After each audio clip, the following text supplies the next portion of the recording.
Hello, it's time to talk about our coronavirus chats in our office. I'm going to introduce another embryologist with us. My mother used to say, dynamite is coming in small packages. This specific embryologist is one of our youngest embryologists, and she's also running our donor banks for us. So I'm going to introduce Libby, the head of our donor banks.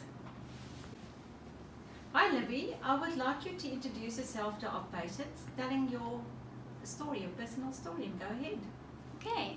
Hi everybody, my name is Libby. I'm a new embryologist here at Wijnland Fertility Clinic. I started at the beginning of this year. Okay, so I grew up in a very small town. I grew up on a farm, a citrus farm. And then I moved all the way to Stellenbosch to pursue an undergraduate degree in molecular biology and biotechnology. After which I did my honours degree in reproductive biology and also my master's degree in reproductive biology. And during my master's year, or the 2 years, I did an internship training in embryology with the HPCSA, and then I ended up here at Wijnland Fertility Clinic. Hi Libby, can you tell us what was your master's study all about? And also telling us how is it to be one of a twin?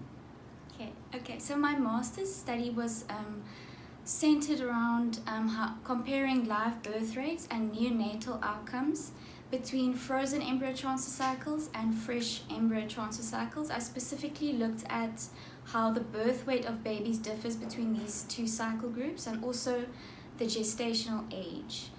And then being a twin is very special. I wouldn't want to change anything about it. It's like having a best friend from forever. We get on very well, so we're really lucky, and she's my best friend. Yeah, I wouldn't change a thing. Telling our patients how is it to build a modern family? What is modern families all about? Okay, so in 2020, or in this day and age, the stigma around modern families is something of the past and has become sort of the new normal. So establishments such as egg and sperm banks have become quite popular and have seen an increase in patient numbers and are doing very well. Seeking treatment from egg and sperm banks is usually same-sex couples, single moms, single dads, patients that have gone through illnesses such as cancer, that have damaged their gamete production. Also, patients of older ages also seek treatment from donor banks. Yeah, those are usually the patients that we see on a daily basis. I think you also learn the patients very well. You're from an embryology side, and you also see more the vulnerable, the psychological side, and couples that's sitting in front of you. Telling us how you help them to match or try to make a decision on the donor, and it's sometimes very difficult for them. Yeah. So usually we have an information session. That's the first thing we usually do, where the patients come and see Lizanne van Vaart. She's the counsellor at the clinic, and then also one of the donor bank coordinators, which is myself or Cheyenne. Then we usually discuss legal and ethical implications regarding the use of donor gametes in South Africa.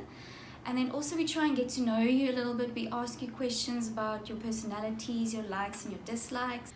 And it's important to always be upfront with your preferences regarding what you are looking for in a donor, just to try and rule out any uncertainties or misunderstandings so we just want to try and find someone that you would like, and we usually match someone to the patient who is not able to produce the gametes. And then also you have to fill out an application form, which is in essence your profile. So we use this application form to match to a sperm donor's or an egg donor's profile. So we try and match these. So we normally put up a short list for them, and then they make the final decision on that. And I think that's a wonderful opportunity to learn your couple that's sitting in front of you a little bit better. Then also, Libby, I know you're quite in a sense particular when you're doing things, and that's why you're running the gamete bank so well, because you like protocols and stick to certain protocols. Just tell us a little bit how difficult it is to run protocols in the gamete banks. There's a lot of things that's involved You want to talk a little bit about it? Yeah, sure. Okay, so there are many rules that we need to adhere to, ethically, legally, medically, and embryology-wise. We need to make sure that our donors fulfill a certain criteria. So our egg donors need to be below the age of 35. They have to have good quality eggs. They have to have a certain amount of antral follicles, and also we do a blood test to see what the AMH is. And then our sperm donors need to be below the age of 42, and they have to fulfill a certain criteria with regards to their sperm parameters or sperm quality. We look at the motility, the concentration, and the morphology.